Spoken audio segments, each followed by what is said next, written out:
What's the difference between a corridor and another room when you're talking about sound insulation requirements? In this video, I'm going to show how it's defined in the Swedish standards. So let's get to it.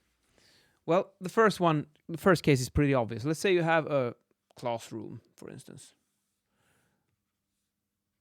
And there's a classroom like this, for instance.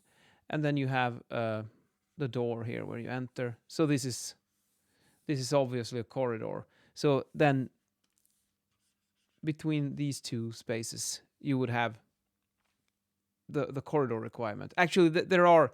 I should have started with this. Actually, you have two different types of requirements. It's like another room, and let's say it's 44 decibels.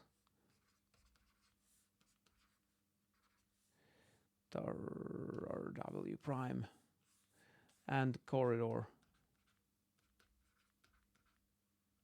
It's let's see, in schools 40 is the Swedish one, like so. And well, in this case then it's obviously the 40 requirement here, and if you have the next room here, that's another teaching room, lecture room. In that case you will have the 44 decibels here. Now, in some cases, you might end up with a situation where you might have a corridor on both sides. However, in this second case, we do not have a door here. And then if you read the fine print, I mean, it's the obvious thing would say, okay, you have a classroom here.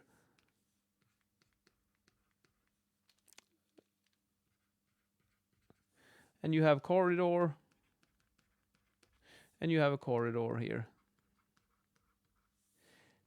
Now, the obvious thing would be to expect that this one would be 40 as well. But that's not the case, because the definition of the corridor is that you actually have a door, so you can go through it and enter and exit the room, like here. You cannot do it here. So in this case, it would be defined as another room, even though it is a corridor. And this definition is important to think about when you're designing your sound requirements. And that would also mean, let's say we play around with this a little bit, that you have this case. Now, let's say we put a door here for some reason. What happens?